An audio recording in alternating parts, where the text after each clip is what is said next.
ꯑꯍꯥꯟꯕꯃꯛꯇꯗ ꯇꯥꯕꯤꯔꯤꯕꯁꯤꯡ ꯑꯃꯗꯤ ꯃꯤꯠꯌꯦꯡ ꯇꯥꯕꯤꯔꯤꯕꯁꯤꯡꯕꯨ ꯅꯤꯔꯃꯂꯥ ꯊꯥꯡꯖꯝꯅ ꯇꯔꯥꯝ ꯅꯣꯛꯆꯔꯤ. ꯍꯧꯖꯤꯛ ꯃꯈꯥ ꯆꯠꯊꯖꯔꯛꯄꯗ ꯂꯥꯟꯊꯣꯛꯆꯔꯤ. ꯉꯁꯤꯒꯤ ꯃꯇꯝꯒꯤ ꯋꯥꯐꯝ ꯑꯃꯗꯤ ꯔꯥꯁꯤ ꯐꯜ.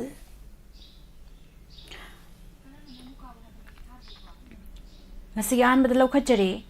ꯁꯅꯥꯂꯩꯕꯥꯛ ꯑꯦꯗꯤꯇꯣꯔꯤꯌꯦꯜ ꯀꯂꯝꯗꯒꯤ ꯂꯧꯈꯠꯆꯕ ꯃꯇꯝꯒꯤ ꯋꯥꯐꯝꯗ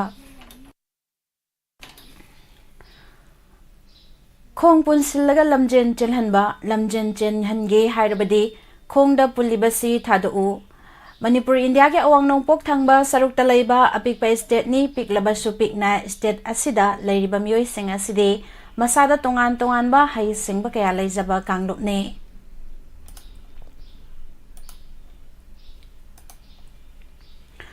ꯂꯝꯗꯝ ꯑꯁꯤꯒꯤ ꯁꯥꯟꯅꯔꯣꯏꯁꯤꯡꯅ ꯏꯁꯇꯦꯠ ꯑꯁꯤꯕꯨ ꯏꯟꯗꯤꯌꯥ ꯑꯃꯁꯨꯡ ꯃꯥꯂꯦꯝꯒꯤ ꯑꯇꯩ ꯂꯩꯕꯥꯛꯁꯤꯡꯗ ꯃꯁꯛ ꯇꯥꯛꯄꯒꯤ ꯃꯊꯛꯇ ꯂꯝꯗꯝ ꯑꯁꯤꯒꯤ ꯐꯖꯔꯕ ꯖꯒꯣꯏ ꯏꯁꯩ, ꯀꯜꯆꯔꯅꯆꯤꯡꯕ ꯀꯌꯥ ꯉꯁꯤꯁꯨ ꯃꯥꯂꯦꯝꯒꯤ ꯂꯩꯕꯥꯛ ꯀꯌꯥꯗ ꯈꯪꯅꯔꯤꯕꯅꯤ. ꯃꯅꯤꯄꯨꯔꯒꯤ ꯀꯜꯆꯔ ꯐꯖꯕ ꯃꯁꯛ ꯑꯁꯤꯗ ꯄꯥꯝꯖꯕ ꯃꯄꯥꯟ ꯂꯝꯒꯤ ꯃꯤꯑꯣꯏ ꯀꯌꯥꯅ ꯂꯝꯗꯝ ꯑꯁꯤꯗ ꯂꯥꯛꯂꯒ ꯂꯝꯗꯝ ꯑꯁꯤꯒꯤ ꯖꯒꯣꯏ ꯏꯁꯩ ꯀꯌꯥ ꯇꯝꯂꯒ ꯃꯈꯣꯏꯒꯤ ꯃꯔꯝꯗ ꯑꯃꯨꯛ ꯁꯟꯗꯣꯛꯅꯕꯁꯨ ꯌꯥꯎꯔꯤꯕꯅꯤ. ꯑꯁꯤꯒꯨꯝꯕ ꯂꯝꯗꯝ ꯑꯁꯤꯒꯤ ꯂꯝꯖꯅꯤꯡꯉꯥꯏ ꯑꯣꯏꯔꯕ ꯃꯁꯛ ꯑꯁꯤꯗ ꯅꯠꯇꯅ ꯂꯝꯗꯝ ꯑꯁꯤꯒꯤ ꯂꯩꯔꯤꯕ ꯃꯤꯑꯣꯏ ꯀꯌꯥꯒꯤ ꯅꯥꯎꯌꯣꯛ ꯅꯥꯎꯀꯣꯟ ꯐꯖꯕ, ꯃꯤꯌꯣꯛ ꯃꯤꯆꯥꯟ ꯐꯖꯕ ꯀꯌꯥꯁꯨ ꯂꯝꯗꯝ ꯑꯁꯤꯗ ꯀꯣꯏꯕ ꯂꯥꯛꯄ ꯃꯄꯥꯟ ꯂꯩꯕꯥꯛꯀꯤ ꯂꯝꯀꯣꯏꯕ ꯀꯌꯥꯅꯗꯤ ꯑꯗꯨꯃꯛ ꯈꯪꯅꯔꯒ ꯂꯩꯅꯔꯤꯕꯅꯤ. ꯃꯅꯤꯄꯨꯔ ꯍꯧꯈꯤꯕ ꯆꯍꯤ 15ꯔꯣꯝꯒꯤ ꯃꯃꯥꯡꯗ ꯌꯥꯝꯅ ꯁꯥꯊꯤꯕ ꯏꯁꯇꯦꯠ ꯑꯃ ꯑꯣꯏꯅ ꯃꯄꯥꯟ ꯂꯝꯗ ꯂꯩꯔꯤꯕ ꯃꯤꯌꯥꯝꯒꯤ ꯋꯥꯈꯜꯗ ꯐꯥꯎꯅꯔꯝꯕꯒꯤ ꯇꯥꯡꯀꯛ ꯑꯗꯨ ꯉꯁꯤꯗꯤ ꯂꯣꯏꯁꯤꯟꯈ꯭ꯔꯦ. ꯍꯧꯈꯤꯕ ꯆꯍꯤ 15ꯔꯣꯝ ꯑꯁꯤꯗꯗꯤ ꯏꯁꯇꯦꯠ ꯑꯁꯤꯒꯤ ꯂꯣ ꯑꯃꯁꯨꯡ ꯑꯣꯔꯗꯔꯒꯤ ꯐꯤꯕꯝ ꯇꯞꯅ ꯐꯒꯠꯂꯛꯄ ꯂꯣꯏꯅꯅ ꯑꯅꯧꯕ ꯁꯛꯂꯣꯟ ꯑꯃꯗ ꯂꯥꯛꯄꯒ ꯂꯣꯏꯅꯅ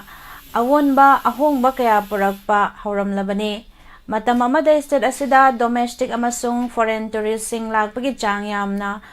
ꯋꯥꯡꯈꯠꯂꯝꯂꯕꯅꯤ. ꯂꯝꯗꯝ ꯑꯁꯤꯗ ꯈꯨꯟꯗꯥꯃꯤꯟꯅꯔꯤꯕ ꯐꯨꯔꯨꯞꯁꯤꯡꯒꯤ ꯃꯔꯛꯇ ꯅꯨꯡꯁꯤ ꯆꯥꯟꯅꯅ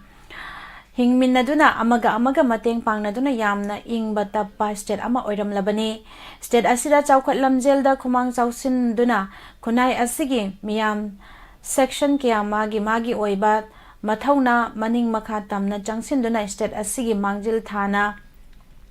ꯆꯠꯄ ꯌꯥꯅꯅꯕ ꯍꯣꯠꯅꯕꯗ ꯊꯧꯗꯥꯡ ꯂꯧꯃꯤꯟꯅꯗꯨꯅ ꯂꯥꯛꯈꯤꯕꯅꯤ. ꯂꯝꯗꯝ ꯑꯁꯤꯗ ꯃꯊꯧ ꯇꯧꯖꯔꯤꯕ ꯃꯦꯗꯤꯌꯥꯒꯤ ꯃꯤꯑꯣꯏꯁꯤꯡ ꯑꯣꯏꯔꯕꯁꯨ, ꯕ꯭ꯌꯨꯔꯣꯇꯦꯛꯁꯤꯡ ꯑꯣꯏꯔꯕꯁꯨ, ꯁꯦꯀ꯭ꯌꯨꯔꯤꯇꯤ ꯐꯣꯔꯁꯁꯤꯡ ꯑꯣꯏꯔꯕꯁꯨ ꯃꯥꯒꯤ ꯂꯧꯐꯝ ꯊꯣꯛꯄ ꯊꯧꯗꯥꯡ ꯑꯗꯨꯅ ꯂꯥꯛꯅꯔꯤꯕꯅꯤ. ꯏꯁꯇꯦꯠ ꯑꯁꯤꯒꯤ ꯂꯣ ꯑꯃꯁꯨꯡ ꯑꯣꯔꯗꯔꯒꯤ ꯐꯤꯕꯝ ꯐꯔꯛꯄ ꯑꯗꯨꯅ ꯃꯔꯝ ꯑꯣꯏꯔꯒ ꯍꯥꯟꯅ ꯑꯦꯁꯦꯝꯕ꯭ꯂꯤ ꯁꯦꯒꯃꯦꯟ 8ꯇꯒꯤ ꯑꯐꯁꯄꯥ ꯂꯧꯊꯣꯛꯈꯤꯕ ꯑꯗꯨ ꯍꯦꯟꯅ ꯄꯥꯛꯊꯣꯛ ꯆꯥꯎꯊꯣꯛꯅ ꯄꯨꯂꯤꯁ ꯁ꯭ꯇꯦꯁꯟ 18ꯅ ꯀꯣꯟꯕ ꯃꯐꯝꯁꯤꯡꯗꯒꯤ ꯑꯐꯁꯄꯥ ꯂꯧꯊꯣꯛꯈꯤꯕ ꯂꯩꯈ꯭ꯔꯕꯅꯤ. ꯂꯝꯗꯝ ꯑꯁꯤꯗ ꯏꯪꯊ ꯇꯞꯊꯕ ꯄꯨꯔꯛꯈ꯭ꯔꯕ ꯃꯇꯨꯡ ꯃꯃꯥꯡꯒꯤ ꯆꯍꯤ ꯃꯦ 3ꯗꯒꯤ ꯍꯧꯗꯨꯅ ꯏꯁꯇꯦꯠ ꯑꯁꯤꯗ ꯊꯣꯔꯛꯈꯤꯕ ꯏꯔꯥꯡ ꯑꯁꯤꯒꯤ ꯃꯇꯨꯡꯗ ꯃꯅꯤꯄꯨꯔꯗ ꯌꯥꯝꯅ ꯁꯥꯊꯤꯕ ꯁꯛꯂꯣꯟ ꯑꯃ ꯑꯃꯨꯛ ꯎꯕ ꯃꯤꯌꯥꯝꯅ ꯐꯪꯅꯔꯛꯈꯤ.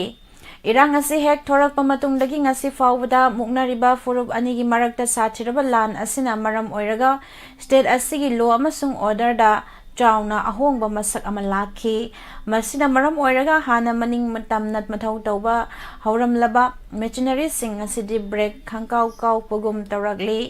ꯏꯁꯇꯦꯠ ꯑꯁꯤꯗ ꯂꯣ ꯑꯃꯁꯨꯡ ꯑꯣꯔꯗꯔ ꯑꯁꯤꯗ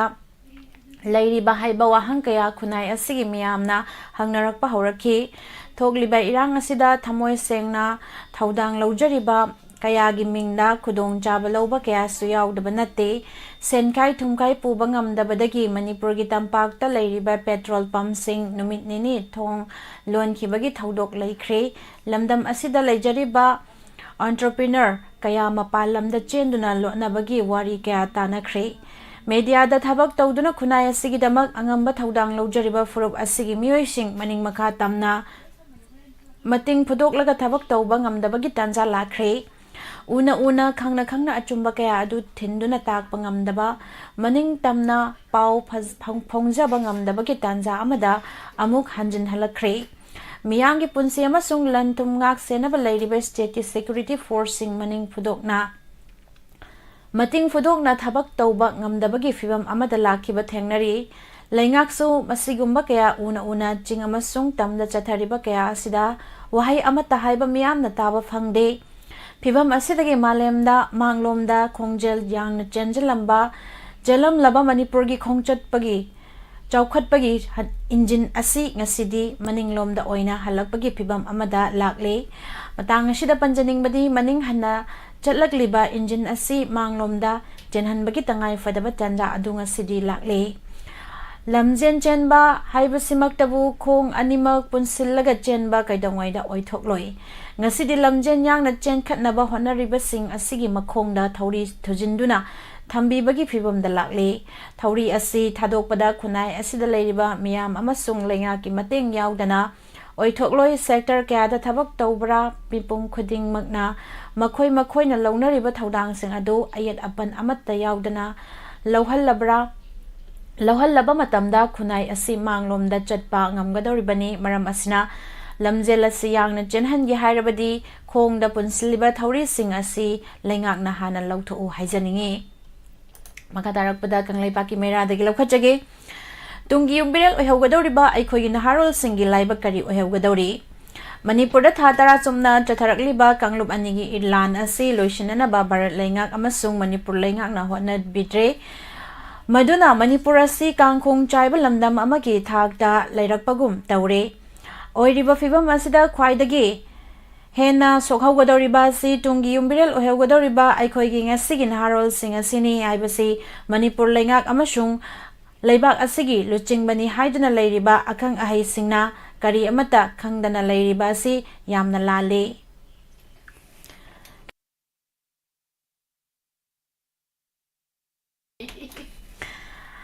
ꯉꯁꯤ ꯑꯩꯈꯣꯏꯒꯤ ꯆꯍꯤ ꯅꯧꯔꯤꯕ ꯅꯨꯄꯥꯃꯆꯥ ꯀꯌꯥꯅ ꯃꯔꯩꯕꯥꯛ ꯀꯟꯅꯕꯅꯤ ꯍꯥꯏꯗꯨꯅ ꯈꯨꯜ ꯉꯥꯛꯄ ꯚꯣꯂꯨꯟꯇꯤꯌꯔꯒꯤ ꯊꯧꯗꯥꯡ ꯂꯧꯗꯨꯅ ꯈꯨꯠꯇ ꯈꯨꯠꯂꯥꯏ ꯄꯥꯏꯗꯨꯅ ꯂꯥꯟꯐꯝꯗ ꯆꯪꯗꯨꯅ ꯂꯥꯟꯊꯦꯡꯅꯔꯛꯂꯤ꯫ ꯂꯣꯏꯅꯅ ꯃꯔꯩꯕꯥꯛꯀꯤꯗꯃꯛꯇ ꯊꯋꯥꯏꯅ ꯄꯣꯟꯊꯥ ꯄꯤꯈꯤꯕ ꯅꯍꯥ ꯀꯌꯥ ꯑꯃꯁꯨ ꯌꯥꯎꯈ꯭ꯔꯦ꯫ ꯑꯗꯨꯒ ꯍꯧꯖꯤꯛꯅ ꯅꯍꯥ ꯀꯌꯥꯒꯤ ꯄꯨꯟꯁꯤꯗ ꯀꯛꯉꯥꯎꯅꯕ ꯆꯔꯥꯡꯅꯕ ꯄꯥꯟꯗꯝ ꯂꯩꯇꯕ ꯃꯈꯣꯏꯕꯨ ꯀꯅꯥꯅ ꯂꯝꯖꯤꯡꯕꯤꯔꯤ ꯑꯃꯗꯤ ꯂꯝꯇꯥꯛꯄꯤꯔꯤ? ꯃꯈꯣꯏꯅ ꯇꯧꯒꯗꯕ ꯇꯧꯔꯣꯏꯗꯕ ꯀꯔꯝꯕ ꯂꯝꯕꯤꯗ ꯆꯠꯂꯤ ꯍꯥꯏꯕꯗꯨ ꯌꯦꯡꯁꯤꯟꯕꯤꯗꯅ ꯀꯥꯎ ꯊꯥꯕꯒꯨꯝ ꯊꯥꯗꯣꯛꯇꯨꯅ ꯊꯝꯕꯤꯕꯒꯨꯝ ꯇꯧꯔꯤ꯫ ꯈꯨꯗꯝ ꯑꯣꯏꯅ ꯉꯁꯤꯗꯤ ꯇꯨꯡꯒꯤ ꯌꯨꯝꯕꯤꯔꯦꯜ ꯑꯣꯏꯍꯧꯒꯗꯧꯔꯤꯕ ꯑꯩꯈꯣꯏꯒꯤ ꯏꯟꯈꯠꯂꯛꯂꯤꯕ ꯅꯍꯥꯁꯤꯡꯒꯤ ꯃꯈꯨꯠꯇ ꯅꯣꯡꯃꯩ ꯄꯥꯏꯕ ꯈꯨꯠꯂꯥꯏ ꯑꯁꯤ ꯅꯝꯗꯨꯅ ꯄꯥꯏꯍꯜꯂꯛꯅꯕꯒꯤ ꯃꯔꯝ ꯑꯃ ꯑꯣꯏꯗꯨꯅ ꯃꯔꯩꯕꯥꯛ ꯀꯟꯅꯕꯒꯤꯗꯃꯛꯇ ꯅꯣꯡꯃꯩ ꯄꯥꯏꯔꯛꯂꯤ꯫ ꯂꯩꯉꯥꯛꯀꯤ ꯑꯣꯏꯕ ꯃꯤꯠꯌꯦꯡꯗꯁꯨ ꯑꯥꯏꯟ ꯀꯥꯏꯅ ꯅꯣꯡꯃꯩ パイꯗꯨꯅ ꯁꯤꯖꯤꯟꯅꯩ ꯍꯥꯏꯕꯒꯤꯗꯃꯛꯇ ꯐꯥꯗꯨꯅ ꯑꯥꯏꯟꯒꯤ ꯑꯣꯏꯕ ꯊꯕꯛ ꯂꯧꯈꯠꯅꯕꯒꯤ ꯃꯔꯝ ꯑꯃꯁꯨ ꯑꯣꯏꯍꯜꯂꯤ꯫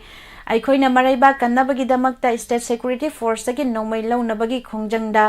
ꯁꯔꯨꯛ ꯌꯥꯔꯨꯏ ꯍꯥꯏꯕ ꯃꯈꯣꯏꯗꯒꯤ ꯅꯣꯡꯃꯩꯗꯤ ꯐꯪꯈꯤꯗꯕ ꯅꯍꯥ 6ꯁꯨ ꯍꯧꯖꯤꯛ ꯐꯥꯗꯨꯅ ꯑꯥꯏꯟꯒꯤ ꯃꯇꯨꯡ ꯏꯟꯅ ꯖꯦꯜꯗ ꯂꯩꯔꯤ꯫ ꯃꯁꯤ ꯀꯔꯤꯗꯒꯤ ꯊꯣꯔꯛꯄꯅꯣ ꯍꯥꯏꯕꯗ ꯃꯅꯤꯄꯨꯔ ꯂꯩꯉꯥꯛꯀꯤ ꯃꯈꯥꯗ ꯁ꯭ꯇꯦꯠ ꯁꯦꯀ꯭ꯌꯨꯔꯤꯇꯤ ꯐꯣꯔꯁ ꯂꯩꯅ ꯄ꯭ꯔꯤꯊꯤꯕꯤꯗ ꯂꯥꯟꯃꯤꯒꯤ ꯃꯄꯨꯡ ꯐꯥꯕ ꯁꯛꯇꯤ ꯂꯩꯕ ꯂꯩꯕꯥꯛꯁꯤꯡꯒꯤ ꯃꯅꯨꯡꯗ ꯍꯥꯏꯕꯗꯤ ꯗꯤꯐꯦꯟꯁꯇ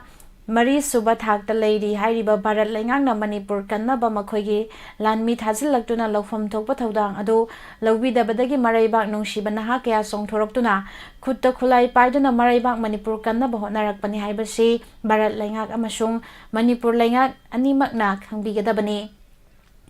ꯑꯗꯨꯒ ꯇꯨꯡꯒꯤ ꯌꯨꯝꯕꯤꯔꯦꯜ ꯑꯣꯏꯒꯗꯧꯔꯤꯕ ꯑꯩꯈꯣꯏꯒꯤ ꯅꯍꯥꯔꯣꯜꯁꯤꯡꯕꯨ ꯂꯥꯟꯅ ꯆꯠꯈꯤꯒꯗꯕ ꯂꯝꯕꯤꯗꯒꯤ ꯂꯩꯉꯥꯛꯅ ꯀꯟꯅꯕ ꯍꯣꯠꯅꯕꯤꯒꯗꯕꯅꯤ꯫ ꯂꯣꯏꯅꯅ ꯃꯈꯣꯏꯕꯨ ꯈꯨꯠꯂꯥꯏ ꯑꯣꯏꯅ ꯃꯇꯝ ꯃꯇꯝꯒꯤ ꯁꯤꯖꯤꯟꯅꯕꯤꯕꯁꯨ ꯇꯧꯔꯣꯏꯗꯕꯅꯤ꯫ ꯍꯥꯏꯕꯗꯤ ꯃꯈꯣꯏꯕꯨ ꯁꯤꯖꯤꯟꯅꯅꯤꯡꯕ ꯃꯑꯣꯡꯗ ꯁꯤꯖꯤꯟꯅꯔꯒ ꯀꯥꯎꯊꯣꯛꯅꯤꯡꯕ ꯃꯇꯝꯗ ꯀꯥꯎꯊꯣꯛꯀꯦ ꯍꯥꯏꯕꯁꯨ ꯈꯟꯕꯤꯔꯣꯏꯗꯕꯅꯤ꯫ ꯃꯔꯝ ꯑꯗꯨꯅ ꯍꯧꯖꯤꯛ ꯃꯅꯤꯄꯨꯔꯒꯤ ꯑꯣꯏꯔꯤꯕ ꯁꯥꯊꯤꯔꯕ ꯐꯤꯚꯝ ꯑꯁꯤꯗꯗꯤ ꯑꯩꯈꯣꯏꯒꯤ ꯇꯨꯡꯒꯤ ꯌꯨꯝꯕꯤꯔꯦꯜ ꯑꯣꯏꯍꯧꯒꯗꯧꯔꯤꯕ ꯅꯍꯥꯔꯣꯜꯁꯤꯡꯒꯤꯗꯃꯛꯇ ꯀꯔꯤꯒꯨꯝꯕ ꯑꯃꯠꯇ ꯈꯟꯕꯤꯗꯕꯒꯨꯝ ꯇꯧꯔꯤꯕꯁꯤ ꯌꯥꯝꯅ ꯂꯥꯜꯂꯤ꯫ ꯅꯍꯥꯁꯤꯡꯒꯤ ꯃꯔꯩꯕꯥꯛ ꯉꯥꯛꯅꯕꯒꯤꯗꯃꯛꯇ ꯈꯨꯠꯂꯥꯏ ꯄꯥꯏꯔꯛꯂꯤꯕꯁꯤ ꯃꯅꯤꯄꯨꯔ ꯂꯩꯉꯥꯛꯅ ꯄꯥꯏꯍꯟꯕꯅꯤ ꯍꯥꯏꯕꯗ ꯍꯥꯏꯃꯟꯕ ꯊꯣꯛꯂꯣꯏ꯫ ꯃꯗꯨꯅ ꯇꯨꯡꯒꯤ ꯌꯨꯝꯕꯤꯔꯦꯜ ꯑꯣꯏꯍꯧꯒꯗꯧꯔꯤꯕ ꯅꯍꯥꯁꯤꯡꯕꯨ ꯑꯔꯥꯟꯕ ꯂꯝꯕꯤꯗ ꯆꯠꯈꯤꯗꯅꯕ ꯃꯅꯤꯄꯨꯔ ꯂꯩꯉꯥꯛ ꯑꯃꯗꯤ ꯃꯅꯤꯄꯨꯔ ꯃꯤꯌꯥꯝꯅ ꯉꯁꯤꯃꯛ ꯂꯧꯐꯝ ꯊꯣꯛꯄ ꯊꯧꯗꯥꯡ ꯑꯗꯨ ꯆꯞ ꯆꯥꯅ ꯂꯧꯕꯤꯕ ꯆꯨꯝꯒꯅꯤ ꯍꯥꯏꯕꯁꯤꯅꯤ꯫ ꯃꯈꯥ ꯇꯥꯔꯛꯄꯗ ꯉꯁꯤꯒꯤ ꯔꯥꯁꯤ ꯐꯜ ꯑꯃꯨꯛ ꯃꯌꯥꯝ ꯄꯨꯟꯅ ꯇꯥꯃꯤꯟꯅꯁꯤ꯫ ꯑꯇꯦꯟꯕ ꯕ꯭ꯔꯦꯛ ꯑꯃꯇꯪ ꯂꯧꯖꯒꯦ꯫ Imphal West District ki Ningthemcha Karongda laiba Holistic Vista Substance Use Disorders Treatment Center na drug amasung alcohol gi problem lairabasing matam ga chunaba mawongda sel yamna changdana layengli. Social Welfare Department ki license makhada chalairiba treatment center asina piriba tongan-tongan ba servicing di detoxification, yoga and meditation, psychoeducation, art therapy, group therapy, cognitive behavioral therapy, cash management, relapse prevention program, relationship comprehensive building worksheet, family and friends therapy, individual therapy, addiction co-occurring therapy, aftercare, extended care, recovery convergence meeting asinasing bane. Malaysia ge Malacca da laiba Asia Metropolitan University dagi addiction laina gi matangda master's degree paibada natana ICCE Colombo plan dagi international certified oidaba Dr. Sapam Lalit na lingkhatpa treatment center asida miyoi lising ani gi mathakta layengkrei masigi manung miyoi lising ama hena mahausagi punsida halakpa ngamkrei treatment center asida laidiba staff pumnamak national amasung international gi thakta training fanglaba ngaktani hapta khuding gi medical officer na treatment lawriba khudingmak routine checkup tawduna yamna cheksin layeng chathai amaromda treatment center asida laidiba miyoi khudingmak ki right mapung phana ikai khumnaraga layeng chathaba asina maram oiraga staff amasung patient ani gi marakta afaba mari thamba ngami masida natana family education program pangthoktuna addiction laina karamna thengnagani haibagi gyan losing singsu imung manungda chap chana piri kanagumba drug natraga alcohol gi problem laiba yarobadi treatment center asigi phone number 9774857077 natraga 8798621531 natraga 9612323551 da ngasimak tanabiu.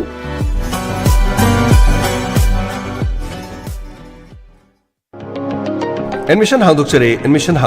Pre-Primary Teachers Training Institute Malom Tuliaima Kongba Thongmachala Nawa Sindamkot Mafam asida English, Hindi, Meitei Mayek, Yoga, Rhymes, Computer, Psychology, Method of Teaching, Drawing, Art and Craft, Loinana, Storytelling 90% job opportunity phanglagadaba Nawa Sindamkot Akupa Marol Gidama 8794 782217 Loinana 8837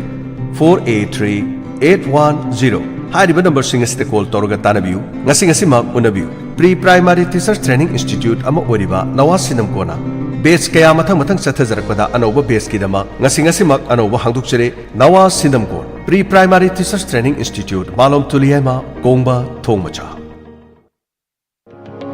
Lengsin Biraksi Life Care Diagnostic Center Wangjing Lamding Bazar Thawal District Manipur near National Highway 102 Lamding Sherapur Road EE Ground Life Care Diagnostic Center asigi khudong sabasingdi mafam asida specialist doctor sing legani ahanbada general medicine BP diabetes thyroid joint pain depression asina chingbagi ani subagi oina gynecologist haibadi nupi singi oiba anaba singi ahum subada surgery haibadi gallbladder nung leiba pile appendix asina chingba case singi tanaba yagani mari subada ENT nakong naton amadi khanauga mari leinaba leina singi damta tanabiba yagani manga subada dermatologist haibadi skin medical and cosmetic haibadi samru lokthokpa amadi mahing kohonba PRP tauba kuchung ngokthonba amadi atayati skin ga mari leinaba leina singi tanaba yagani kuchung ngokthonba glutathione amadi vitamin C kapning basing lerabadi offer de lupa lising amaga chonga da kapiba yagani masita natana life care diagnostic center asida makhal makha kayagi blood test urine stool sputum ECG asina singba test ki khudong chaba kya marum leizari January 2024 thagi oina 10% discount pizari home blood collection ki khudong chabasu leizari clinical laboratory ki test khudima 24/7 service leizari hen akopa marol gi dama call tobiu 7053788820 loinana 9360598883 lengsin biro Life Care Diagnostic Center Wangjing Lamding Bazar Thawal District Manipur near National Highway 102 Lamding Sherapur Road EE Ground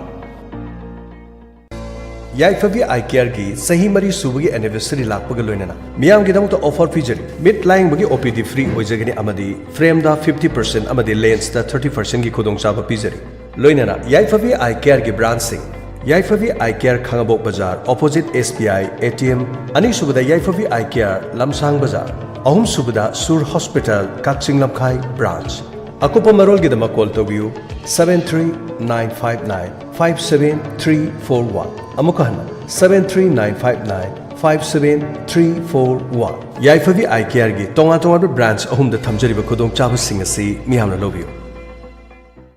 Lengsinbiro, Lengsinbiro, Yaipokpa, the Rehabilitation and Child Care Center, Kwakachal Akam Lekai, Imphal West, Manipur. Drug Natragayu, alcohol, addiction, amadi, mental disorders, Pungning Wakal Gilaina Singh, Lying Jari. Haribama Fumasida Lying Liva Pungning Wakal, mental disorders kina, depression, anxiety, bipolar disorder, schizophrenia, amadi atay psychotic disorder sing, Tonga Tonga no Pungning Wakal Gamari Lena Balena Sing, Amasung, Nisadi Oirapa Pungning Wakal Gamari Lena Balena Sing, experience later Dr. Amadi, staff sing na Kupna, 24/7 CCTV camera the monitor Tauraga Lying Jari. Drug addiction, amadi, you alcohol addiction problem sing su Lying Jari. Mapamasi the experience later Dr. Amadi, clinical psychologist staff sing na, Punna Kupna Senaraga Lying Jari. Mapamasi the weekly health checkup su Taujari. Nungaiba hygienic oiba, Masa Masagi bedding amadi AC room.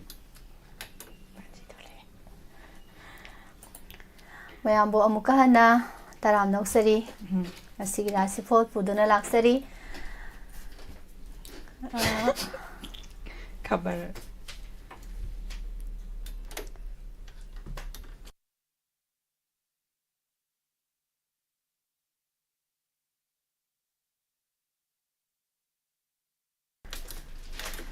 Lapta lebiriba mayam taram noksari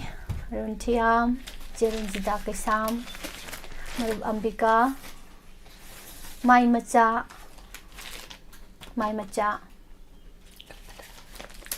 Taram Noksari Game Lover Kaino no isina Wakal ngayon malayas Enara, Sarjoinera. Nate Game Lover Game lover na. Asum na cover layram da ba haidar. Paagi Zoy Mayrang Tiang Good morning Taram Noksari Bung Ngasi di cover je kananom sa tho ga pili. Lang Lenton Asem Ima Sakiyum Nam Good morning Malem Nganbi Nong Mai Tem Good morning Martina Kuman Ay gidi minay rasi ni habi Martina Dumay na habi no. Min na rasi hayo. Nungay tiya tabada. Duwadi oy di oy. Chap manay akoy ga Miss Nimla se tholopon no I haiba hai se KS Mazahar Good morning Taram Noksari Iche Mabem Kaksing Good morning Ima Dahina Devi Ima Ginuksi comment Oi Kibani Bien Luang Sarama Taram Noksari Chana Jaubi Thongam Pumnamak 90.0 megahertz ta Thauram Sibu Tabiriba Mayam Pumnamak Loinana ISCOM TV channel da yengbiriba Kusem radio da tabiriba SK TV da Thauram Sibu yengbiriba mayam taram no oksari ngasi rasifol da kari hairi kari aphaba duga kari phattaba laibage habadu mayam puna mu yengminasi adudi Miss Nirmlana rasifol se ngasi gi haurak pasida ko matang haraga zara nate ko bedreng nate ko khara tablap na Han bada sige Miss Rashida mayam haurabani ngasi se February gi tang kun ga mapan lising ani kun ga mari sagol se numit phairen gi kuni panba yai faraba numit asigi lairiba rasifol da kari hairi do huji Miss Nimla da gi taminar si maya Ma'am yung minarasi. Aduga ngasi ahan bada Miss Rashida Lamaya bada mai pa ka da banu mini ano ba thabak da khod chaw ba ya gani lanthum mikok thong na tan bangam gani michang hengat gani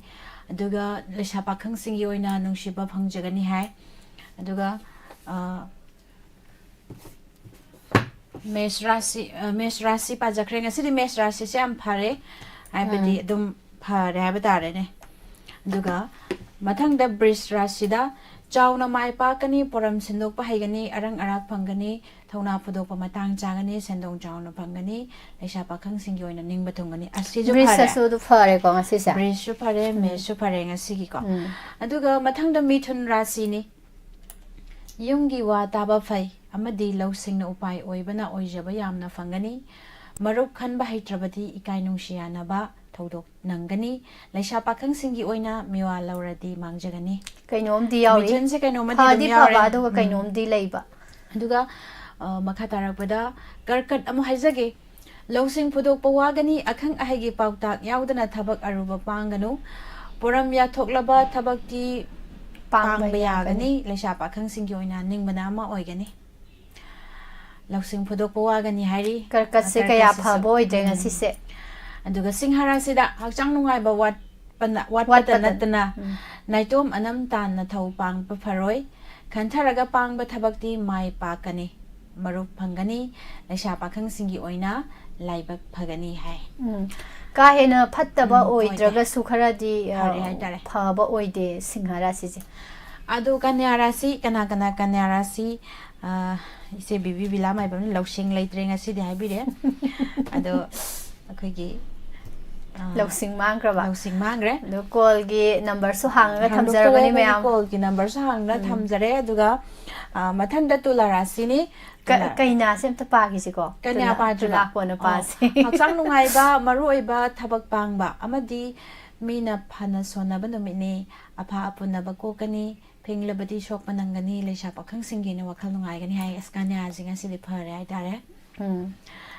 phinganu hai phingadi shok pangani hai je phinga haksang nungai ba maroi ba thabak pangba amadi mina phana sona ba nomini apha apuna ba ko kani phingladi shok panangani pha pha wa se hek thengna de da kaina phinganu haibadi keno matang thabak ama tawraju phingadi thang ama dam bairaga alu matang khokpa oiro khamina sinba matang soiba oiro adum se phingba yade samna haibada ko thabak ama tawda nangna phat lai thorok da ukhong te ni yaisan bajana ni ko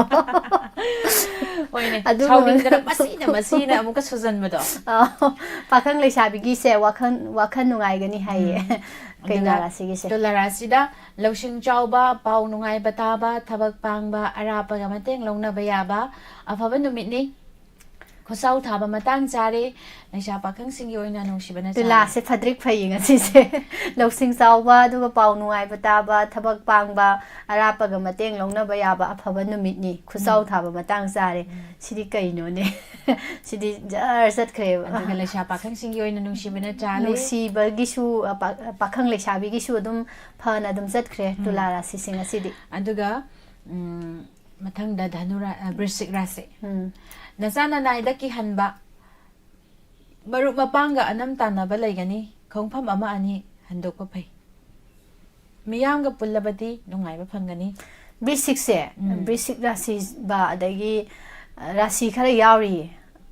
swai yorok padane hekta ne kochi gorang hekta thangba chumna dum haibi da boja pani jina kaido no brisik se khara di dum marau lerangani khangde maji khoi ke hai kochi mei thang haba wangang bado kochi ga thangam dong wanro as tara di phu ga hai dana brisik rasi oiba singje khangde oja panji na soiri da aduga lesha pakhang singi oina hana go mari phai mathang da dhanu rasi sauba amadi phingbana yekna bagni kauganu sauba amadi phingbana yekna bagni sauba amadi phingbana haiba yekna bani kauganu leitara badi afaba mafam phangani kai khumna basu phangjagani sel dum ganagani lesha pakhang singi oina laibak lei phai haraga su adum kainom de dum marakta kainom de dum yawbase si khara taweba duga makarasi thenglapna oijaba khara phangani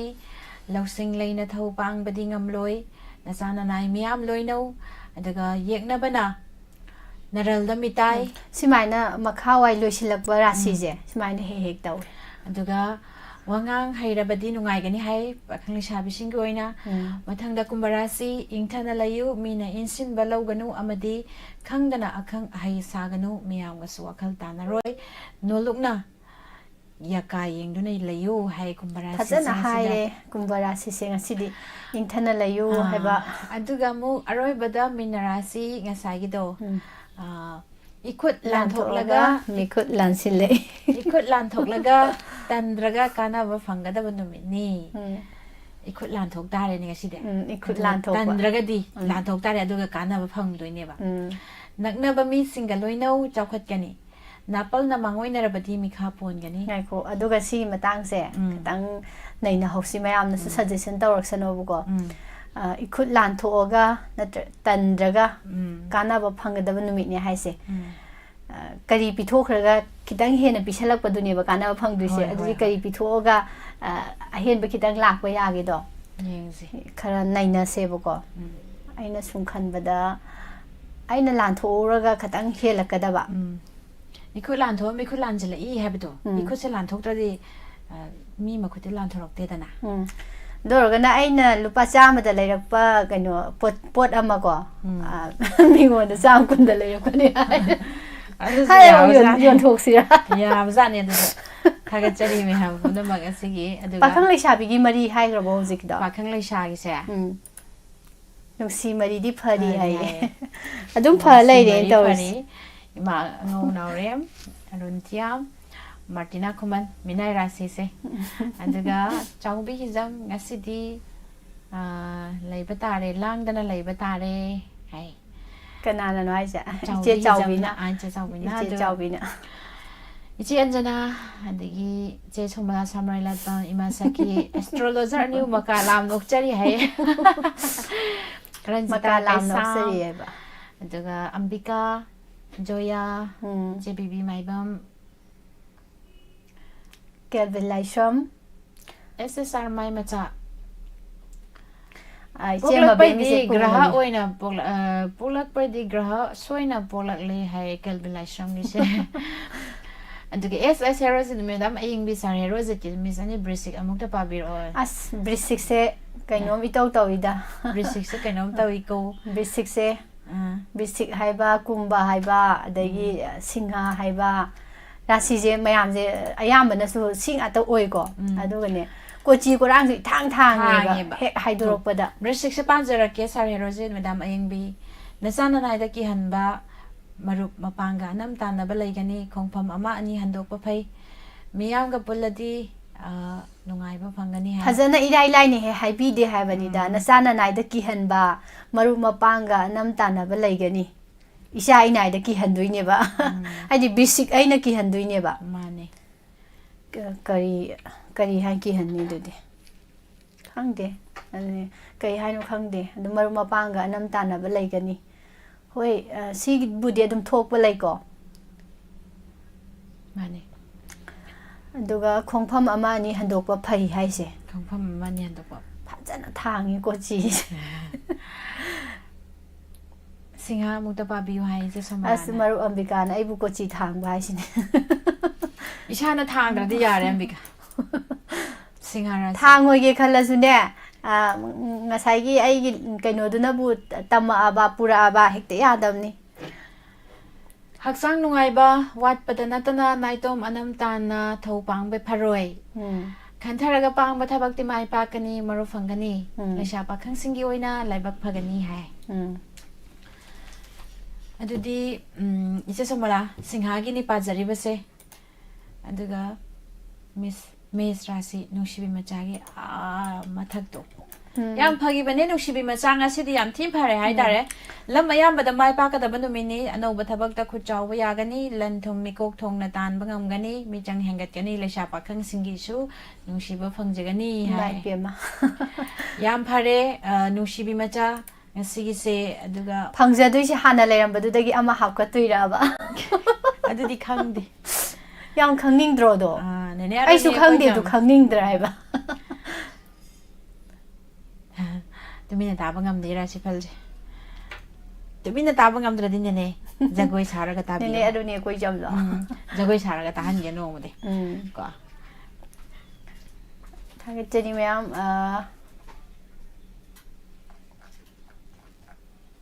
ngasi de call save ta lakte mayam call gi su yauzari ko mayam na call to biraga Semcha Sonia che Anjana Taram Nokchari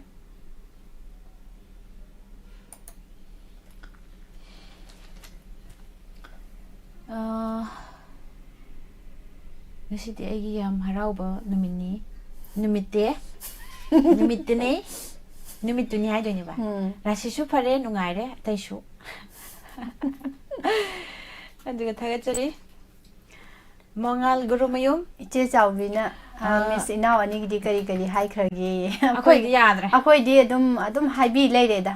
kari khut lan tho คุณหลานทุกข์มีคุณหลานทุกข์ด้วย คุณหลานทุกโซดูการเอาพังนี่ นุ่งเอามาปีละดินุ่งจังอันนี้ปีละกันนี่ ดูนี่ตัวเสไม่มาจามิสอันนี้นั่นนกลักปราศียามนั่นเลยให้ไปอาศิดีทักจรีอาศิดีทักจรีน้องไม่เท่ามาเลยวันบีมิสไอ้กิดีราศีมินายเนี่ยจับมาเลยบิดยาวเด้ให้มังาอย่าดูไม่นะบิดยาวเด้ให้แล้วกันน้องคนเนี่ยยาวเด้มายามเด้อบิดยาวเด้ เย่ละไก่กี่ไก่เต้าจะรู้นี่มาพะมุงเด้อตัวไม่เลยโทรเลยไก่ชูนั่นตีลานทัวกันเด้อคุณตัวลานทัวกันเด้อพังนี่ให้สิชัดลานทัวไปตัวเราเก๋ไก่ชูพัดแต่บ่ให้เดี๋ยวแต่ป้าสิเสก็ได้น้องมินายหรอมินายละสิเจมแต่ป้าสิเส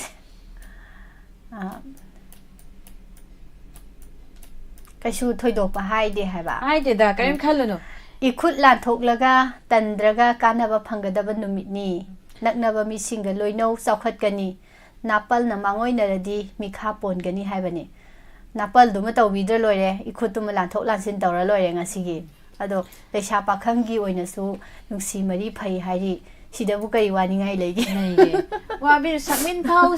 าไอ้กี่มินนาโดปัสกรีไงจะรีดับเบิลมิสใส่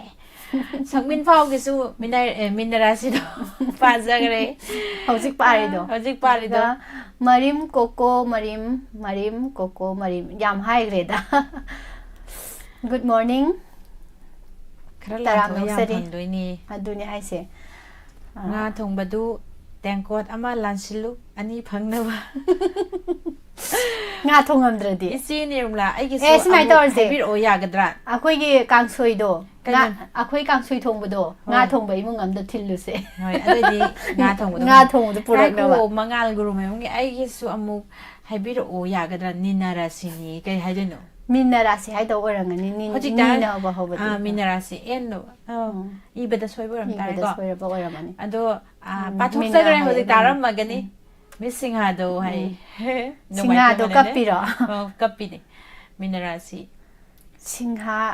หาที่ดุมกันโนตเอาเลยล่ะบัดนี้ตะโกจีดุมทางเลยมันเกมเข้าลุนมาเลยมันซาเจไม่ยามนักกินนะโดรอันดูนี่อะดูยาเจอันจนากิมิทุนตาเจกีให้เบมิทุนจิตจุงพ่อพากิดระบันิดาอิเซงสิกิโดนัตรานัตลีฮายุนัตลีไอเจกาวระบาดูกินี่นัตลีจิขัดเถียงได้สิมิทุนจิยุ่งกิวาตาบะไฟอามาดีเราสิ่งอุปายโอยมันน่าโอยจะพยายามนับพังกันนี่มารุขันไปตระบดีใกล้นุ่งชียานะบะทองตกหนังกันนี่และชาปะข้างสิ่งกิโอยนามีวาเราเลยมังจะกันนี่ไงยามพัฒนาให้รักไปแล้วครั้งนี้มิสนิมลานะปาบเลยสุดเบรงให้ปากเลยยุมกีวาตาบะไพให้บะยุมกีอิมุงมนุงเลยมินารีบสิงกีวาตาบะไพให้บะนี่ดูก็ลอกสิงนะอุปายโอยบะนะโอยจะบะยามนะพังกันนี่ให้ลอกสิงที่เขาเลยเดามาเลยมิทุนเสมาสิเสดูก็มารุขันบะให้ตระดีใกล้นุกสิยานะบะทองดกนังกันนี่ให้บะนี่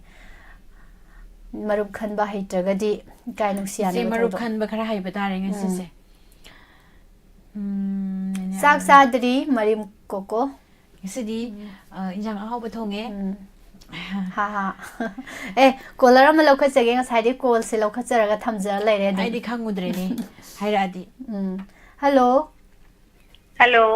เรานกจะริมิงเลยฟังให้บิวก็ทิ้งได้กี่นาทีนี่เราเนี่ยอิมาสนาตุนเราบีไอ้นั่นก็ทั้งกวนตัวก็ไอ้เก่าทุกคนมาเลยมุดเลยที่เราพัลยมเนี่ยมันอะดูตันซาสิเราเจอกับอิมาอีตันซาสิเราเจอกับไม่ยังโกลบุตรบิราบโอกบุโอคลาบะตุ้มนิ่งสิงห์กันนี่ชุ่มทำดีกินุก็ส่วนสมยิงอะไรไงแต่มาคาได้ยิงแต่ละตับตะเกาบุตรเฮกยาวเว้ยบะโอ้แล้วทางมันอยู่กับอีสานนี่กงหนึ่งจนมามันโตกันนี่จ้ะไปไหนวันนี้เลยเจ๊กี่ดีไกน่านี่ดูมาสิไม่วันนี้คิดตั้งแต่ขณะกระพาบาดูก็ขณะกระวัดปราศีเสกไกน่าราศีตาเร่โนมาเตะพานะซุมดริงให้บิดบะอะดุมขระคุณมันชมได้จ้าเร่ลาคินี่ดูวิชุมาตั้งไกน่าว่าโอ้ยมาลีดาขังเดสระกากิมาดีดกิสูอากูกิทับคุดิ้งมักแต่ไอ้เหี้ยมีทีน่ะบดูจุไม่น่ะปันติจุโตมาขังเดขณะพานะพาวิโรนะ amu wanom thongnom chatna duribra khangde oja panji gi leibamje ta haijage. Good morning, Isani. How are you? Good morning. Dr. Wapham Jirol Singh. Jirol. Aduga Assistant Professor Biotech Janims Singmairong Imphal. Thagachiri masana to mi call to biramba. Caller Masula hello. Hello, madam. Taram Nokchari Ming Life from Highview. I want to give Premsit. Premjit. Taram Nokchari Jai Singh with a bit of bro. It's a dream, madam. Ado ngasigi Rashi Phal sida Tharamasida Sarga Birakpa Songi Rashi Sikari Oidoino. It's a breeze or gadam. Breeze, Miss Breeze Yam Breeze te dum kanoni adum pharaga dum lay. Ado Patok Sarake. Chauna mai pakani poran sindok pa haigani arang arak phangani thauna phudok pa matang chagani sendong chauna phangani yam ngasi se kai thabak sendong lei ba thabak taw gadau lei ba kha tawmina se duga karbar tawmina se ngasi se tai ko premse Sorry, madam. kaino ate kolar oramadi ngasai na harau da loirani premse se harau de Rashi se isagi natrabo. Isagi ni madam. Thagachari Premjit. Yam pa na haire ko. Lesha pakhang singi su ningba thumgani haire Si haire ta bai ngai khangdi. Lesha pakhang singi haijare ko ningba thumgani hai. Thagachari Premjit. Mathangi kolada Ibung punsi bagi Rashi de sungai haibirakte. Kari Rashi nom ta haibiro. Haidi haigrabra khangde ko mathakta. Ado hauziki di haire ba comment si da di sungpan palakta ba. Nong Thombam Amarjit Luang Tulam Taibiro Hai Tulam Taib Tula Kumbasu Kumbaga Tula Gago Patok Sage Tula Hana Patok Sage Laksing Sauba Pau Nungai Bataba Tawak Pangba Arapaga Mateng Longna Bayaba Pabanumini Kusau Taba Matang Sari Lesha Pakang Singoina Sono Shibana Chali Tula sisu yam phagre ni sidi Tula ga risk kana ngasidi hele phawse mayam dagi Kumbaga haibani ko Ingthana layu min inshin balawganu amadi khangdana akhang ahai saganu miyam gas wakal tanaroi no lungna yaka yengno na layu haijami ga kumbara siji kai doro bazano khangdi aduga Lesha Pakang Singi kaina biyai tap thau hairi kainoni panji masen chamjannarabra khangdi kumbara siji haino adum phata leire ba kumbase no de phawase yawe de tawris aduga kolara mu lokhachage hello Good morning, Isani. Taram Nokchari ma minglai from Highview Tawang sabandagi bornini. Ima Borni Taram Nokchari Chai Singuna Birabaro Cha ising chajare. Kari Mathel Chabirage Ngasi hangam mela thongba mane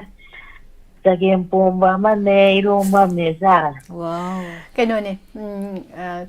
se numit khudingi chagem pomba saba amamum di dum yawi ko yawe Metegi insang habitare aseng minjang di ado chagem ima pomba parmogi Rashi Sibu Borni gi ima borni gi Pramoga Borni gi sikte onai ima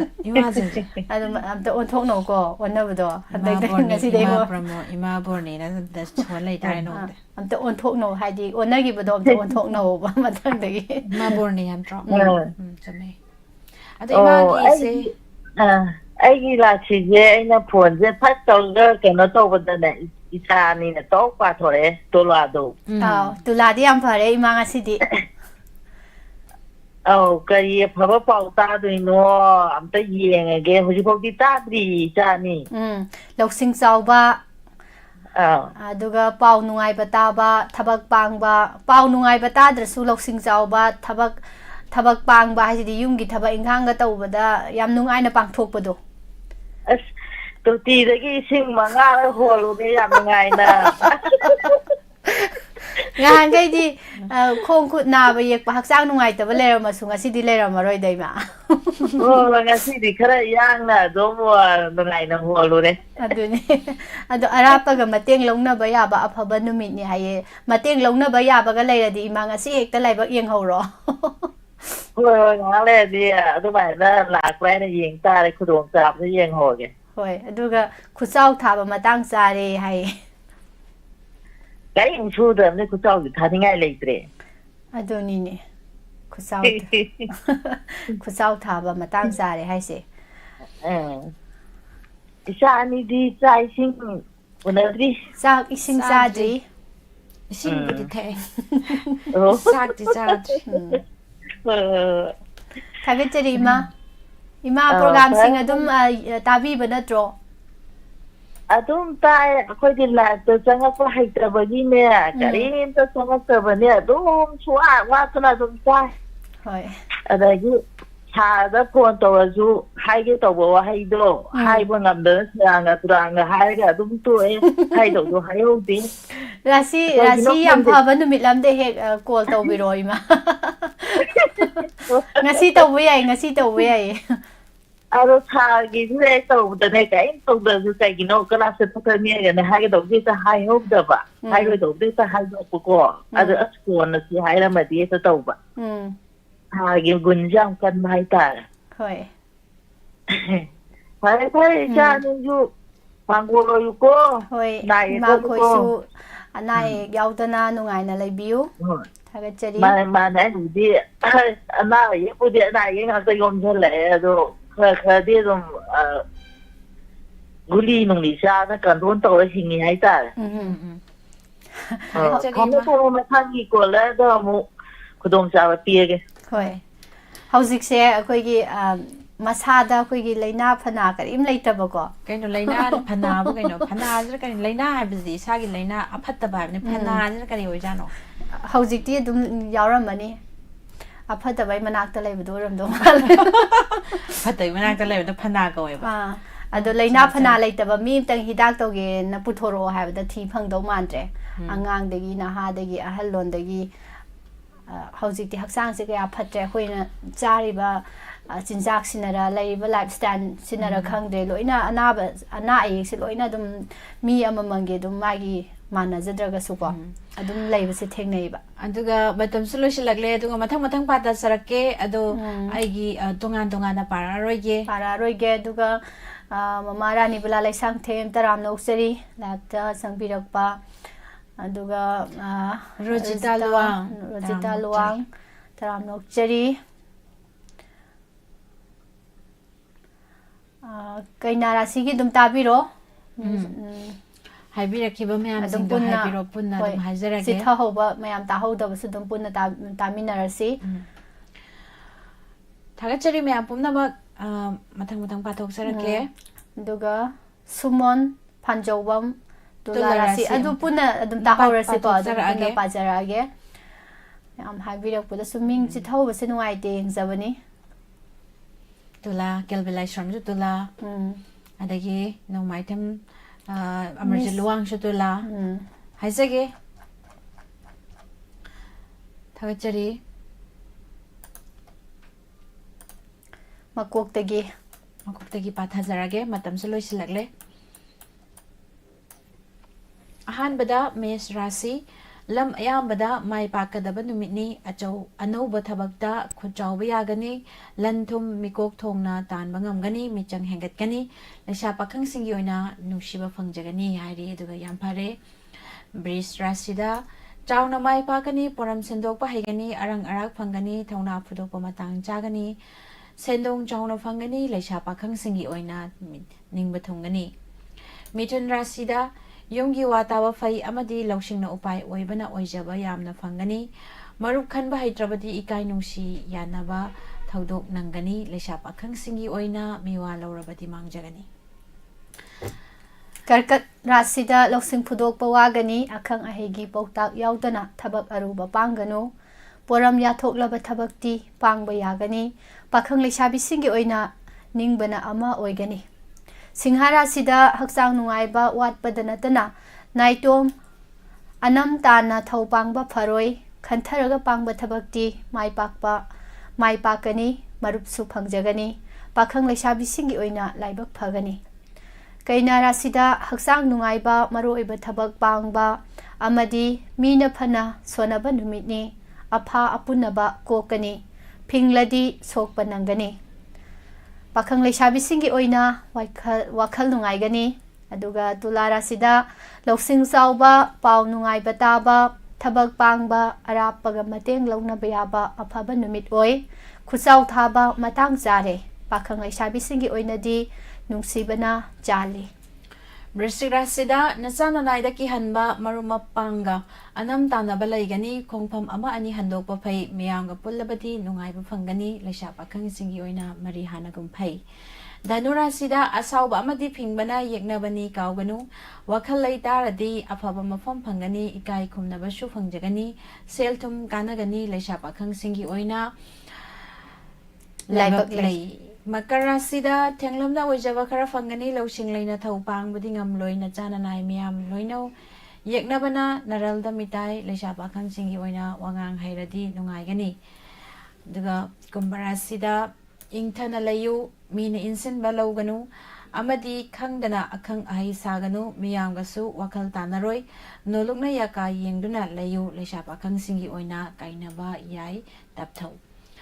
Aroibada Minarasi ikut lantok laga tandraga kanaba fangadaba numini nagnaba mi singa loino jakot gani napalna mangoi narabati mikhapon gani lesha pakhang singi oina nungshiba maridi phai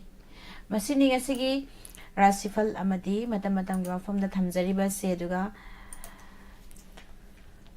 Miss Yam Chumme Tulara Sido Habire Thagachari Rosita Luang Nungaiba pauni Nasai pau du da nungai trasu ko chumme habadu madi tawzariba thorom sigi mahayan ba oidui ne ba chumna phaubira agadi masidi tumin leirage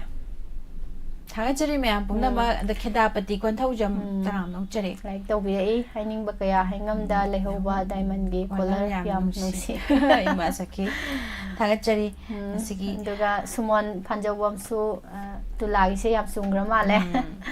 Thagachari ma'am pumnama, Sigi. 90.0 Wapham Radio Tabiriba, Ascom Cable Network, the Diamond TV channel yang biriba, SKTV, Kusem Radio, Online Radio, Amadi, YouTube ki live dalai biriba, how we begin a low power meeting Tabiriba, Pumamapo, Tagat Pafondok Sari, Tagat Pafondok Sari, Aduga, Makatarak Padamu S-Mester, Adom the Kanbiki by Isai Sing, Tarum, Isai Tarum Amu Puduna Matangi Pesta, Mohana Laksage, Hozikidi. Matam gi Wapham amadi Rashi Phal midyeng tabiriba pumnamakpo pusparani laisham amadi Nirmala Thangjamanina khurumjari.